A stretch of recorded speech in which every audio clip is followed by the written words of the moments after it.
Hi, everyone. It's Nasia and Kristen from Les Maison Partners, and we are here with some breaking news for you. Ding, ding, ding, ding, ding, ding, ding. We wanted to let you know a little bit about one of these major players in the real estate market, and that is Zillow. And the big news, as you can see from your screenshot, from what you see on your screen, is that Zillow is actually going to move out of iBuying. With its Zillow Offers program, they are going to be shutting that down and selling the rest of their inventory. And I think we should probably talk a little bit about what an iBuyer is for those who don't know. Yeah, so what is iBuying? I think a lot of people have heard about this before.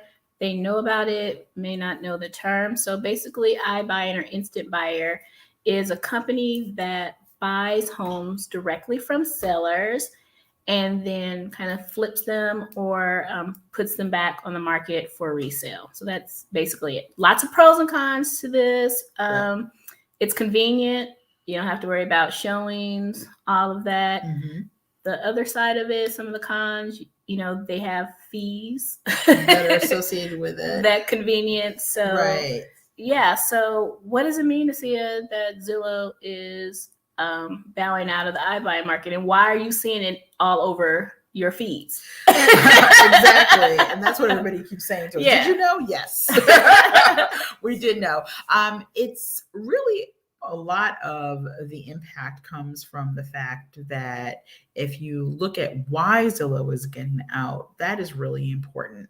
And one of the things that Zillow has cited themselves about why they're getting out of iBuying is because they have stumbled when it comes to accurately pricing for the market.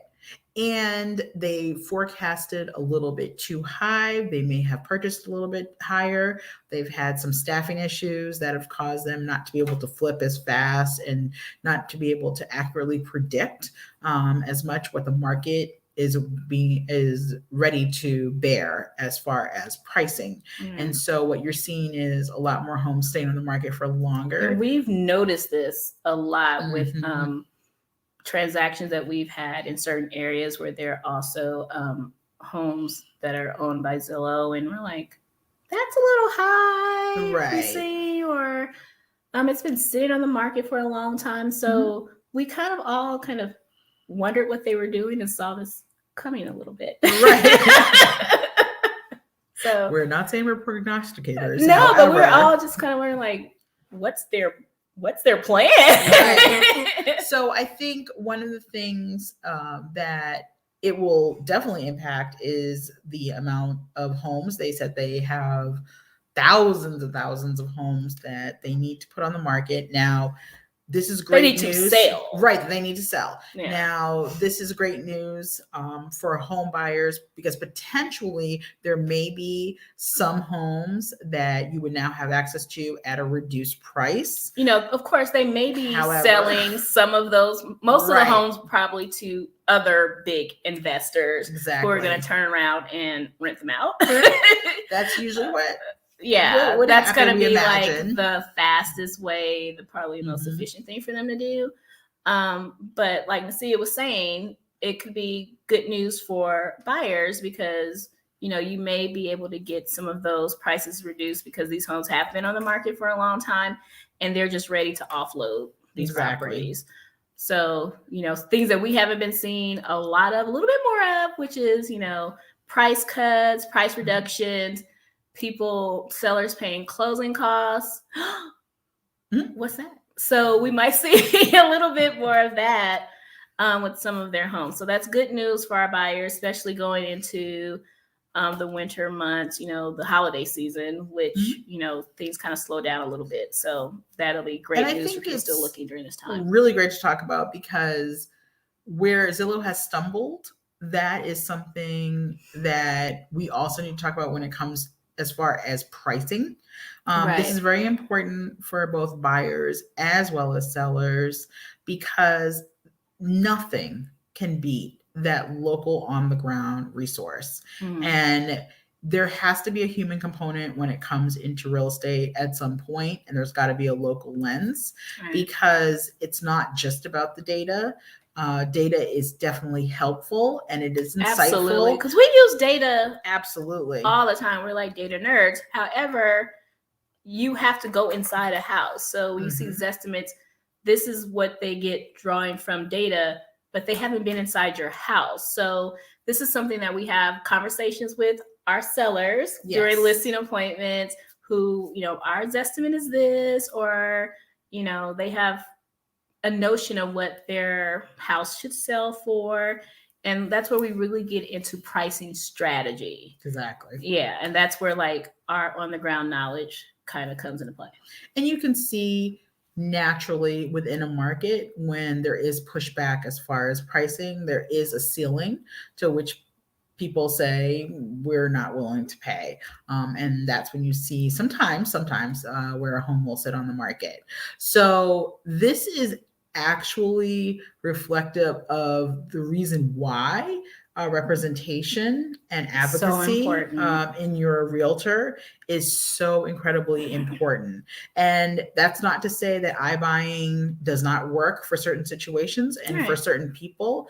I think it's important that people know that even in the iBuying process, you can have a realtor to represent you. Right. And some people don't know that, and it's, they do pay commission and all of that. So yeah, so that's something you don't have to worry about, that fee, if you're buying. Right. So selling.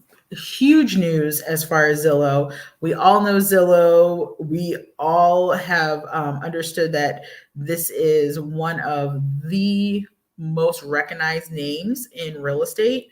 Right. So we wanted to bring you this information and explain to you, because we've had so many people ask us, well, what does that mean? And so why am I seeing Zillow all over the news? Like, so we wanted to make sure that you were clear on how it impacts you as a consumer, as a client, and even for those who do own their homes and are not planning on selling at this very moment, it does impact pricing within your local market. So it's really important that everybody understands that it's going to impact. Yeah, absolutely. So that is our first and maybe only breaking news session that we've ever had. What kind of breaking? Oh, this is the first breaking news. This is the first one, maybe definitely. Not the only. But if we do have breaking news when it comes to real estate, we will be the first ones to tell you. Maybe not the first ones. We'd be to tell you how it impacts you. The second people. No. Right. The second people. And break it down for you. So you heard it here first, how it impacts you. You may have read... You may have read it in the news or seen it across your Facebook feed or IG, but you're going to hear it from us first as to how it impacts you. Yeah, and if you're thinking about selling your home, you have some questions, please, contact us. Our information is in the post. We would love to schedule a consultation with you and talk about the pros and cons and all of your options. Exactly. We're all about helping you reach your real estate goals. Ultimately, we would love for you to work with us. We're great. Ding. But, if we, evaluate, have a consultation and, that's not the right move for you, that's what it is. So, but yes, we would love to be your realtors. So on that note, until next time, please make sure that you subscribe to our channels and like and follow us. Absolutely.